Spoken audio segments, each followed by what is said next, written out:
Yeah, no, I think you're right. The question is whether or not a war would actually potentially achieve something for them. So in the case of the Russians, part of the reason why the Ukraine war is happening is the Russians are trying to secure themselves a better perimeter that is more defensible in anticipation of their demographic collapse.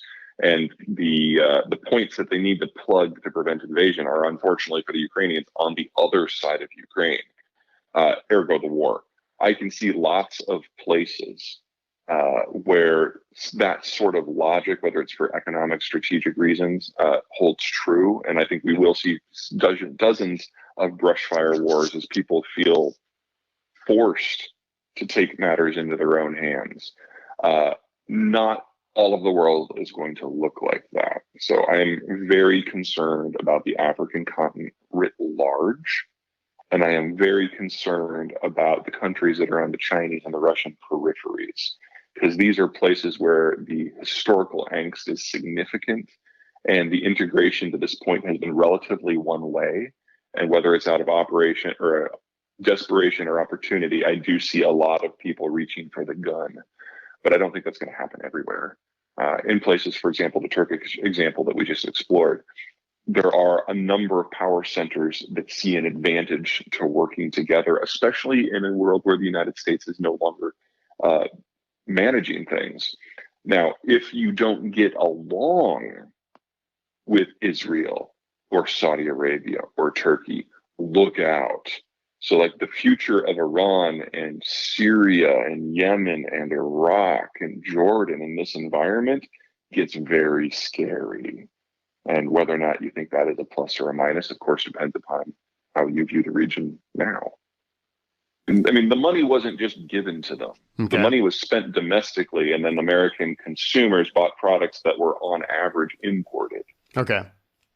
Well, it just, And, you know, well, the money that went to foreign countries, to my understanding, and I have not dissected this apparently to the level you have, were mostly for vaccines. And the economic benefits would have been indirect via American consumer purchases of things like electronics, because all of a sudden we all needed a home office. And the United States does not do the bulk of the computing and telephony manufacturing business. Most of that is in East Asia.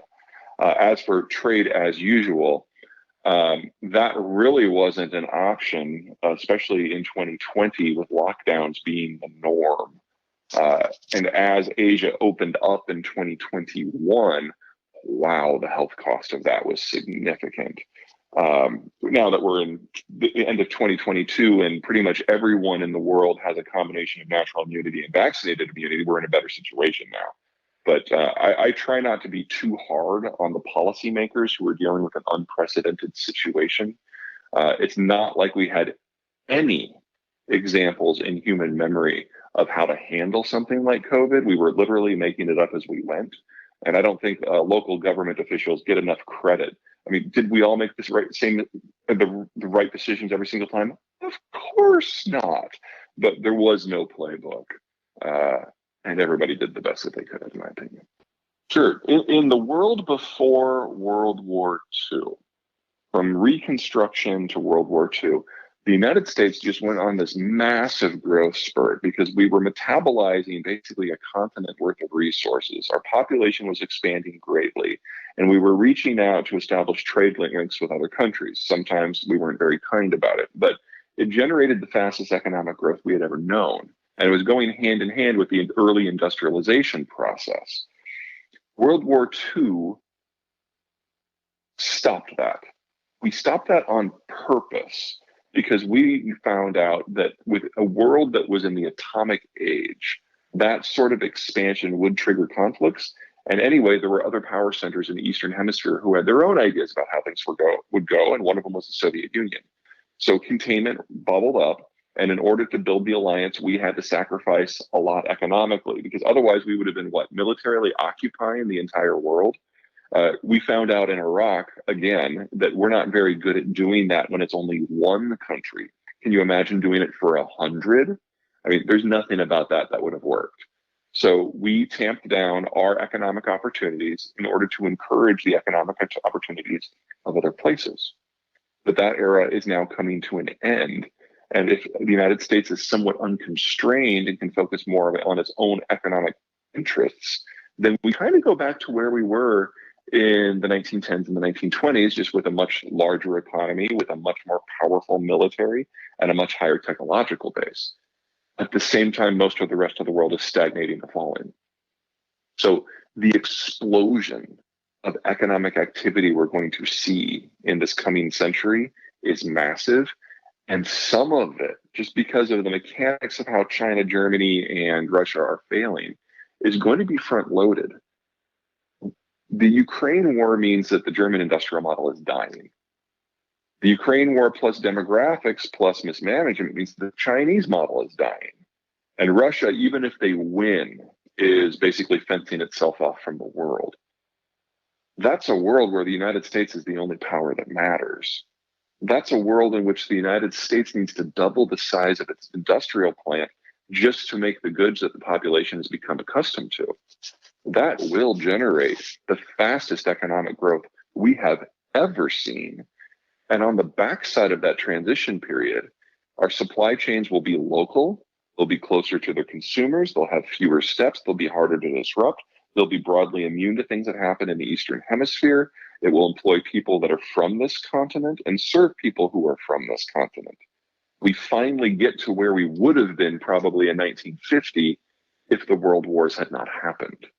And that is the start of an American century. Oh, well, one of the beautiful things about geography is it does not change very quickly. I mean, you're talking under normal circumstances, thousands of years to have an evolution in something that would make a meaningful difference. So history is just events playing off across the same geography, often in the same way, it's just in different eras with different personalities. So once you figure out, the mechanics of a region, like how the mountains and the plains and the rivers and the oceans interplay to create the entity that is there, the culture that is there, you can then dial back through history till you get to the beginning.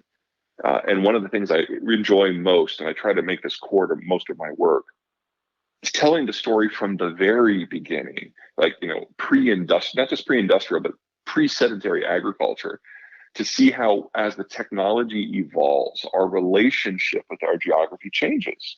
The geography doesn't change, our relationship changes because all of a sudden we have a new tool.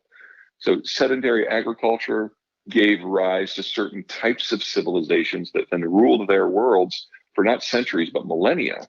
But in time, that gave way to advances in metals, which shifted the geographies that were successful somewhere else. Industrialization and deep water navigation did the same things.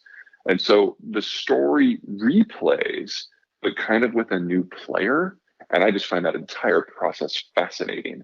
And a lot of what the book is showing how through these technological ages we got to where we are. Globalization made a dramatic transformation, and deglobalization puts us back in a world where the interplay with technology and geography will once again determine much of the human condition. And we're already